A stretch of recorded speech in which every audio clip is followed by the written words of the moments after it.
What's up, everyone? We are live at 5-ish here from the heart of Times Square, Broadway.com. It's March 2nd. We made it to March. We did. 3/2/2020. I'm Paul Wintour. I'm Beth Stevens. And we're joined by Caitlin Moynihan. Hello. And Beth, Yes, a very talented man, is here. Yeah. indeed. Mr. Rob Rokicki. Rob Rokicki. Let's have a Rokicki. Yes, we will. You all know him from The Lightning Thief, of course. He's written a lot of fantastic musicals. He's doing a show, Green Room 42, as he does, and we're going to find out all about it. But first, today's Top 5.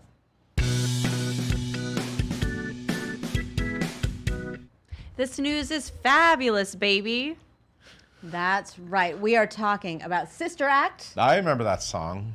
And that show. And that show. Yeah, well done. Sister Act is going to Paper Mill Playhouse in lovely Millburn, New Jersey, and we have some casting to announce. Are you ready? Yep. Nicole Vanessa Ortiz will play Dolores Van Cartier. She is a diva. She is a diva. She is a diva in a habit.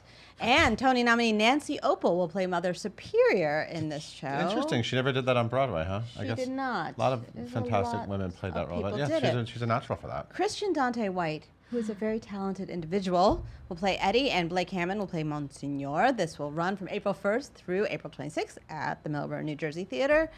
You remember what it is? It's Sister Act. Do I have to go on? It's by, I do, okay. It's by Sherry and Bill Steinkellner, and of course it features additional material by Douglas Carter Bean, who punched it up. I forgot about that. He did. This is the original Jerry Zaks production. Yeah. But it's recreated by Steve Beckler and Janet Rothermel. Okay, cool.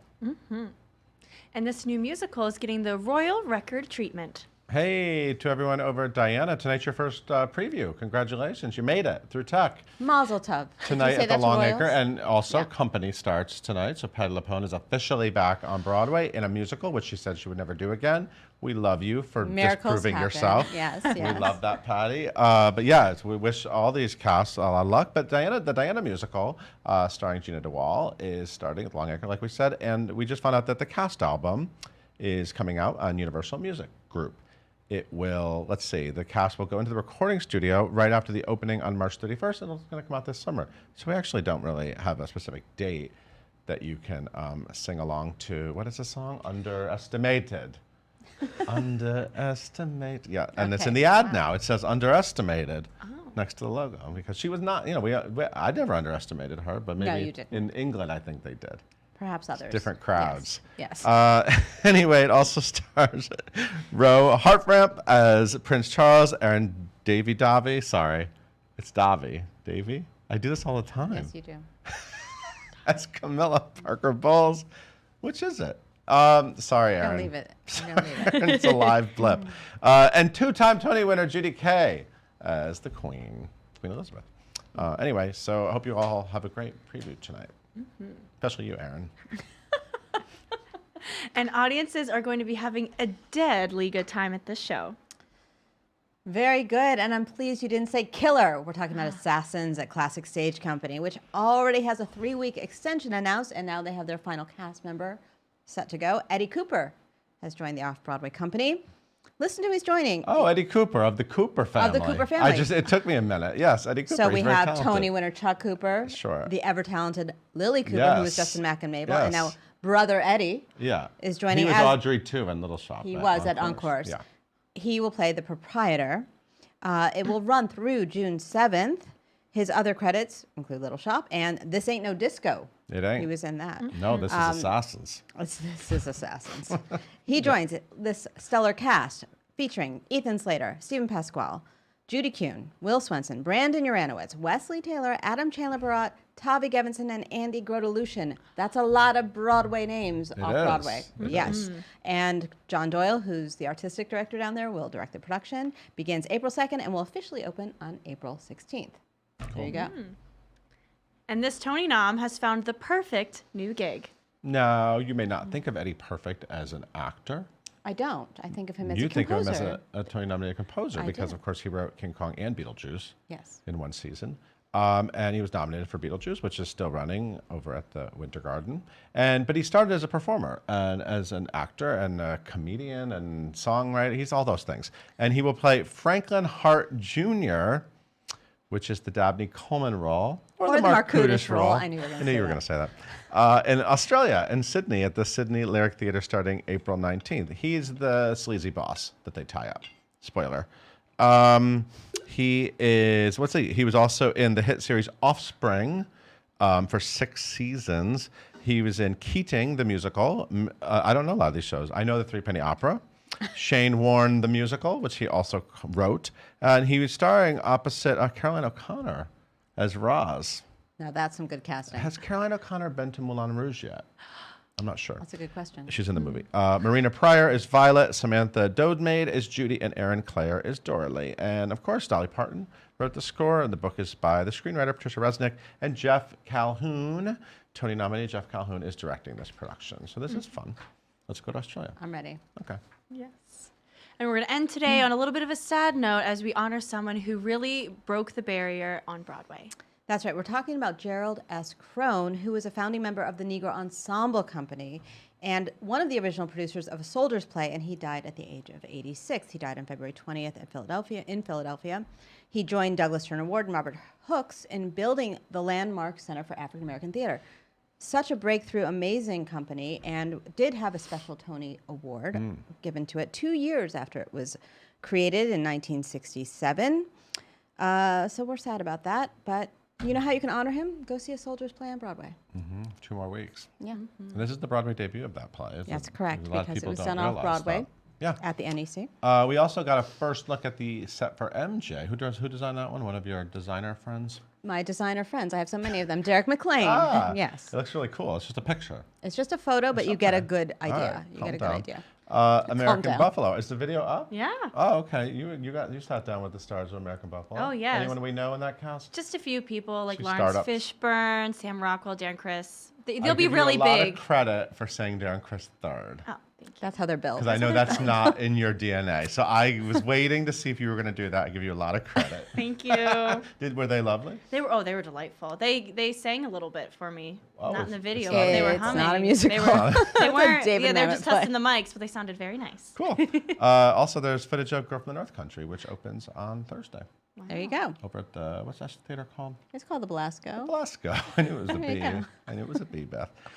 Thank you, Beth. Thank you. Hey, Caitlin, will you tell everyone about today's guest, please? Gladly. Yes, we got Rob Rokicki here with us in the studio today because he's going to talk all about his upcoming concert at Green Room 42 called Rob Rokicki and the Good Kids, which is going to feature some of his original music by Rob and some performances from our stage favorites like Will Rowland, Luca Padovan, and Jorel Javier, who was also in a little show called The Lightning Thief, the Percy Jackson musical that, Rob, created, you guys. So that also was his Broadway debut this past season, so that is very exciting. You guys can follow him on social media at RROKICKS, Rokicks. Leave all of your questions down in the comments below. And please welcome Rob and Paul. Thank you, Caitlin. Yay!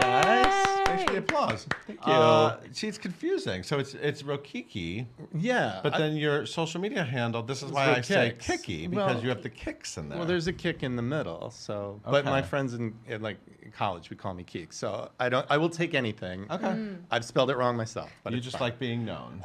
That's right. And you are known. You're a Broadway songwriter yes. now. Yes, I am. But fun fact, I used to bartend with one of the other Coopers, Alex Cooper, who's also amazingly talented guitarist Coopers? of the Coopers. Oh. And later on, Chuck actually did a reading of Lightning Thief for us. And I got completely Twitter petted. I just lost my cool. He's such a imposing, Oh, yes. incredible. Oh, And my then a God, teddy that bear. voice. Oh, and Yeah. the kindest guy. But I was just like, But yeah. How's it going? It's going so well. So how did it feel? So Lightning Thief, of course, ran at the Longacre. Had a nice run in the fall and over the holidays. What was it like to get the show to Broadway? It was a long journey. 7 years, man. 7 years. When you wrote it, did you ever think Broadway? No. it We were wasn't the just plan. like- It wasn't the thing. No. We just wanted to tell this fun, weird story, Yeah. And it was a lot. It's about a 400-page, beloved children's book, Right. YA novel. So how do you make that into a 1-hour show? And then that I don't know. How do you? Well, Joe Trace, the fabulous book writer, Yeah. Be More Chill as well. We just condensed a ton, and we I thought it was kind of like a shot out of a cannon, a roller coaster ride. And that little 1 hour show got nominated against like Hamilton and things for the Lortels, which kind of blew our minds. And I think a lot of people said, oh, well, maybe we can make it bigger and expand it. And then years of went on the road development, and developing it. And then, to get the 2-act, which we never thought would happen. It was like ripping the show apart and building it all together, but it was such a joyful, and so many incredible actors, Carrie compared, George Salazar, and then like with bringing it back to the tour, and then having that with those incredible people, and meeting Chris McCarroll and all of those folks. And it was amazing to get to every time build it, expand it, delve deeper into it. It was really fun. So wait, is Chris McCarroll no longer playing? Has he retired the role of Percy Jackson? Never say never, but I mean, I think there was a moment where Chris was like, "Yeah, I think we're done." Well, and that was what was so joyful about the Broadway run was too. It was like felt like kind of the last big stop on tour almost. It was like taking it home for us, and to have played, from the Lortel to the Beacon to a Broadway theater. That's unreal. I don't know of any other musical that's had that bizarre, amazing journey. Yeah. But we were so grateful that we were just on for the ride. I think everybody felt such like it's an underdog. Everybody just rooted for it and loved it. And the fans did too. And it's kind of just naturally, we never assumed anything. We were just so grateful to have this thing, 10 Broadway debuts. And then all the folks backstage that made their debuts as well. It's incredible. And you. And me. I love the And score. I think it's me. fantastic. Thank How long have you. you been writing songs? 13. I mean, I wrote 13 it. years old. Oh yeah, Not 13 years. No, That no, is no. 13 years ago. Yes, 13, exactly. No, I've been writing for a long time, and it's something about I don't know what about the University of Michigan, but so many writers come out of there. It's crazy. But yeah, my first musical was an adaptation of Jekyll and Hyde. I wrote a song. It's called "The Silence Before the Storm." It's amazing. It's not, but I did poster art, and then my mom found like this concept recording. It was the Colm Wilkinson concept recording at like a Tower Records back in the day when there was Tower Records, and was like, "Oh, Robbie, I'm so sorry. Somebody got to it before you." Somebody did Jekyll and Hyde. And so I had to learn early on, The pain the pain of the biz. business. It's hard. It's cutthroat, man. So you dreamt up the Jekyll and Hyde musical first. Absolutely. Well, I'm born on Halloween. I have a twin sister. Trick and treat. So like, Monster Songs was another project that we're on. Yeah. So like, spooky things, and obviously, Percy Jackson is extension. Yeah. Lots of monsters. So what advice would you? I mean, you've had such Lightning Thief specifically has such a strange journey, as you already said. So, as one of the people who's sort of making their name for themselves in this, you said it's like Broadway adjacent. Before you're on Broadway, right? Because when you're a songwriter in New York City, I've known your name for many years before I met you. But you're sort of like getting your songs out there, and you're getting Broadway talent to sing your songs, and it's sort of like this piecemeal career, right? And then it sort of comes together in beautiful ways, and you're writing shows now. What advice would you give to people who sort of want their songs out there? I would say just surround yourself with people that you think are better than you, that you love their work, and collaborate because, meeting folks like Joe Trace, Joe Iconis, Anna K. Jacobs, Michael R. Jackson, these folks, we're in the trenches together making songs, and we support each other, lift each other up, help each other out, go to see each other's things, and having a network of support of that is so helpful, because it is very isolating. Yeah. One of the songs in the concert I'm doing has to do very much about that. I had this like vision of starting over after all of Lightning Thief's back to the grind of doing all these things and stuff, a bit. But I saw like this vision in my head of like all of my other writer friends like sitting at their pianos, like all doing it together or whatever they're working on. It gave me like such this wonderful hope of like, oh, we're all in this together. We're all like trying to do the best we can, and supporting people really does. It comes back to you in different ways that you never thought, So let's talk about this show. Yeah. Green Room 42 is a great room. I love it. In the Yotel. It's such a cool space. It's like, it's very unassuming. It's like, what is this? And then you get up to this, beautiful space. And yeah, I love it. I've always had good sound there. There's leg room too. Yeah, you can stretch out. This room, it's nice. I play all over the place, but I really do love it there. And I've got a whole host of fun folks that are coming. This is on the 24th. 24th, 7 p.m. 7 p.m., okay. Because I'm getting old. I want an early show. I know. and we could drink after. There we go. Yeah, no, I was really stoked, especially because it's been about a year and a half since I've done concert that wasn't just Lightning Thief related. Right. I'm excited to share stuff from Lightning Thief. We did this deluxe album, which I just found out last month had over 100,000 streams of just the 5 new songs that we did, which is amazing. Yeah. So we'll celebrate some of those songs. Cool. But I really want to also work on the stuff that I'm like, working on now. What are you working on? All these things, Paul. All these things. I got a show about a cult that I'm excited about. It's the kind of new wave music that I'm stoked about that Sarah Beth Pfeiffer and I are working on. She was the singer in Lightning Thief. I've got a show. I've got some standalone songs that I've never done before. One I wrote specifically for Will Rowland about particle physics, which was just for his show Loser Songs, which it's really strange and cool, and I'm so excited for people to hear it. I'm going to do some Monster Song stuff, and I'm exclusive. I'm bringing the fabulous Tiffany Mann to sing for the show, and Lauren Marcus as well, who I love. So there's some Be More Chill folks. So it's a little bit of Be More Chill, Lightning Thief, Hodgepodge. family. That's a merge there. Yeah. There's a little bit of a blend. There's a lot of love between those casts. I mean, we shared a director, we shared a book writer, and yeah, I'm working on a fun little musical with Timothy McDonald, who is doing the book to Between the Lines that's about to open off Broadway. Right. And so we're writing a musical at Bay Area Children's Theater about unicorns. So we're doing a song from that Luca Padovan is going to sing. Oh, I love him. For all the bronies out there, it's eclectic. I'm like so excited to like show out these like new projects, new things. Oh, yeah, and they all have sort of like a quirky angle to them. The things you're interested in. Yeah, I think that I write about things that scare me. Obviously, like monsters, groupthink, cults, patriarchy, things like toxic masculinity. But I think it's always grounded in kind of like people trying to take agency in their lives when under insane circumstances. And I love playing with genre too. It's a fun thing to dive into fantasy or sci-fi or horror and stuff like that. But I just like to play. It's so interesting because Broadway nowadays has so many brand names. Sure. So it's exciting to when people are working on things that have such a unique take and such a unique voice. But it makes me wonder if we could hand you the rights, like a gift, a Live at 5 gift, the rights to any like big title that we all know, you can turn into like a Broadway musical. Is there anything that you would just think you'd be perfect for? Man, That's a big I question. can't say some of those. There Well, was if we say it though, someone else will do it. Right, exactly. You know what? I take it back. But Tell me off camera. But sure, I will. But there are some ideas, and I think part of it is like, what can I do with my kind of my voice that will elevate it so it doesn't feel like I'm just recreating the film. Exactly. But I can find my way in. Yeah. And again, speaking of genre, there's one in particular that has kind of an Americana feel, and I used to play in a country band back in the day. I can picture that. Shout out to my buddy Harold Allen back in Nashville. We opened for Leanne Rimes once. It was amazing. But I think there's something about I love live musicians, seeing them play, and that kind of genre of kind of folk country, kind of late '70s Dolly Parton, that kind of stuff. That I love so much. I would love to explore that. Cool.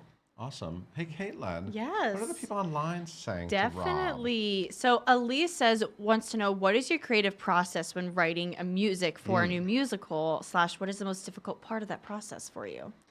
That's a good question. Well, getting started is hard because you just like slam your head on it. Well, a lot of times I'll mix it up. I'll play on either guitar. The character will help dictate that, right, or the situation. So I love the most like constraints that I can have, the most parameters, then I can make it more specific, and then I can find like a lyrical hook because I like to write from a hook.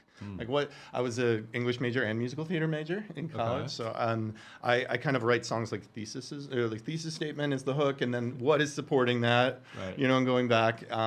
Percy was so fun because he was so dynamic and such a volatile character that I wrote a lot on electric guitar, so that's kind of how that worked. his like anger was a little off kilter and stomping. That's what created the time signature for a song like Good Kid. And then like his big octave jumps singing was kind of like how he exploded into song, which is how I jumped into like the cool key change, which I'm very, very proud of that key change. One of my buddies, Kyle Gerald, the fabulous Kyle Gerald, who's like killing it at 8 million things, he was very impressed with the key change. And so I am very happy to drop that name and say Kyle Gerald likes my key change. But yeah, it's all about, serving the story, and that helps. So Danielle said that you just listed a bunch of things that you're going to sing for the concert that's going to be done. How do you narrow down what you're going to perform and what's going to be part of this concert? Well, I got an amazing director, Max Friedman. I don't know if you know Max, doing Midnight at the Never Get. He's an incredible guy. And we went through like 60 songs. I mean, I've been... Open the trunk. Yeah. No. Or the iPad. No. Yeah, right, exactly. You're like, I like paper. It's gotten into me trouble so many times because like I carried like this with me, and all my friends have like their little iPads. But we went through just stacks of songs, and he's so smart. He's got a good eye of thinking about, okay, what do you want to say throughout the whole evening? Where are you at with this? And I again, that kind of idea of like, where are we at now, and this idea of finding hope through crazy, strange circumstances. And so what was the through line that linked those together, and what performers? So we actually picked the songs first and then tailored it to be like, okay, what were the performers that would do these songs the best justice? Which I hadn't worked like that before. I'm usually just, let's grab some friends and let's do a gig. But no, this was a lot more thought out, which I love. Do any of your artists have writers? Are there any demands, backstage demands? No, I don't know. I mean, my wife is a vocologist, so she wants humidifiers everywhere. No, Will? I don't know what Will would want. Will, hit me up. I'll hit. Yeah, I know, right? I love him. He's the best. Yes, I love it. Coolio. We can do one more question. Okay. And Carrie wants to know, looking back at the Lightning Thief, what is the biggest lesson that you feel like you have learned from that experience? Wow. I think it's just, incredible things can come out of the most unassuming places. So give things a chance and say yes, because you never know what projects, a TYA show could turn into your Broadway debut and could have you working with some of your dearest friends and incredible collaborators that have all changed you, made you better. So say yes to things. Say yes to things that scare you, because it really does make you grow. What are some of your favorite musicals that totally inspire you? Oh my gosh, I have such an eclectic taste. My parents only listened to classical music growing up, so I have these like classics. Like I love Candide. I know that's like a weird one, but I love it. And Sweeney Todd is clearly, obviously, my fave. Obviously. But Hedwig was like the musical that changed a lot for me. I did an event, name dropping again, with John Cameron Mitchell, and again I got that like sick to my stomach. Oh my God, this is the guy. Unreal, that album. It sounds so good. And playing in bands and writing rock music that wanted to have well-crafted lyrics that felt like it was pushing character and story forward, and he did that.